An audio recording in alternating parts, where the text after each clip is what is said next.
அல்லாஹ்வுடைய ரசூல் மரணிப்பதற்கு 3 நாள் ஒரு இஷாவுடைய நேரம். மக்கள் எல்லாம் தொழுகைக்கு எதிர்பார்த்து மஸ்ஜித் நபவியில் நின்று கொண்டிருந்தார்கள். ரசூல் ஸல்லல்லாஹு அலைஹி வஸல்லம் ஆயிஷா அவர்களிடத்திலே மக்கள் இஷா தொழுது விட்டார்களா என்று கேட்டார்கள். இல்லை என்று சொல்லப்பட்டது. ஒது செய்ய எனக்கு தண்ணீர் எடுத்து வையுங்கள் என்று சொல்லி படுத்துக் கொண்டிருந்த ரசூல் ஸல்லல்லாஹு அலைஹி வஸல்லம் எழுந்து ஒது செய்ய முற்பட்டார். மயக்கமுட்டு கீழே விழுந்து விட்டார்.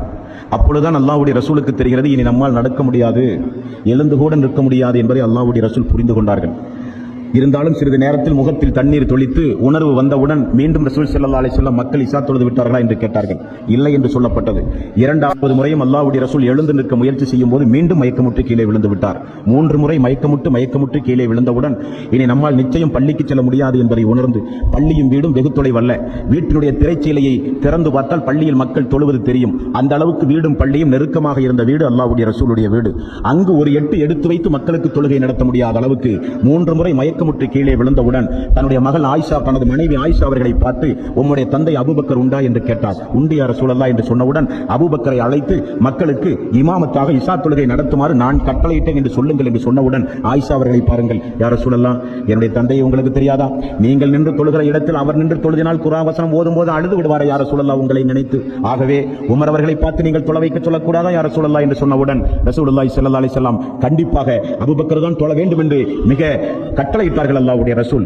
அபூபக்கர் இமாமாக நின்று, அல்லாஹ்வுடைய ரசூல் இனி வரமாட்டார் என்பதை புரிந்து அபூபக்கர் இமாமாக நின்று மக்களுக்கு இஷா தொழுகை நடத்தி கொண்டிருப்பதை ரசூல் ஸல்லல்லாஹு அலைஹி வஸல்லம் கொஞ்சம் உணர்வு விட்டு திரைச்சீலையை அகற்றி பார்த்தார்கள். மக்கள் ஜமாத்தோடு தொழுகிற கண்கொள்ளா காட்சி. உடனே ஃபத்ல் இப்னு அப்பாஸ் அவர்களையும் அலி ரலியல்லாஹு அன்ஹு அழைத்து 2 நபர்களுடைய தோள்களிலும் கையை போட்டு ரசூல் ஸல்லல்லாஹு அலைஹி வஸல்லம் அவர்கள் தோழருக்கு கட்டளையிட்டார்கள், என்னால் நடக்க முடியாது, பள்ளிக்கு என்னை தூக்கிச் செல்லுங்கள் என்றார்கள். என்னால் நடக்க முடியாது, பள்ளிக்கு என்னை தூக்கிச் செல்லுங்கள் என்றார்கள். காரணம் என்ன?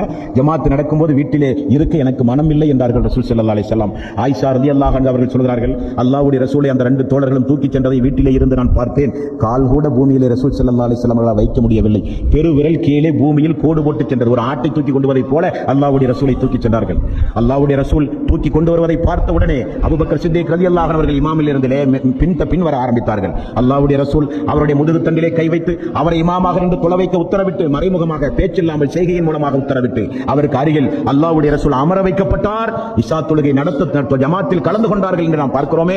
மரண நேரத்தில் கூட, சக்கராத்துடைய நேரத்தில் கூட முகத்திலே ஈரத்துண்டை போட்டுக் கொண்டிருந்த ரசூல் ஸல்லல்லாஹு அலைஹி வஸல்லம் அந்த முகத்திலே இருக்கிற துண்டை அகற்றி, மக்களே தொழுகை, மக்களே தொழுகை, மக்களே தொழுகை, தொழுகையை பேணுங்கள், தொழுகையை கைவிட்டு விடாதீர்கள், தொழுகையை பேணுங்கள் என்று ரசூலுல்லாஹி ஸல்லல்லாஹு அலைஹி வஸல்லம் கடைசி நேரம் வரை இந்த உம்மத்திற்கு தொழுகையை பற்றி மிக கடுமையாக அல்லாஹ்வுடைய ரசூல் வலியுறுத்தி சொன்னார்களே. அந்த தொழுகையை தொழாமல் ஒரு மனிதன் வீணடித்தால் அவனுக்கு நரகத்தில் கொடுக்கப்படுகிற தண்டனை அல்ல, கபரிலே கொடுக்கப்படுகிற தண்டனை, அவனுடைய தலை சிதைக்கப்படும்.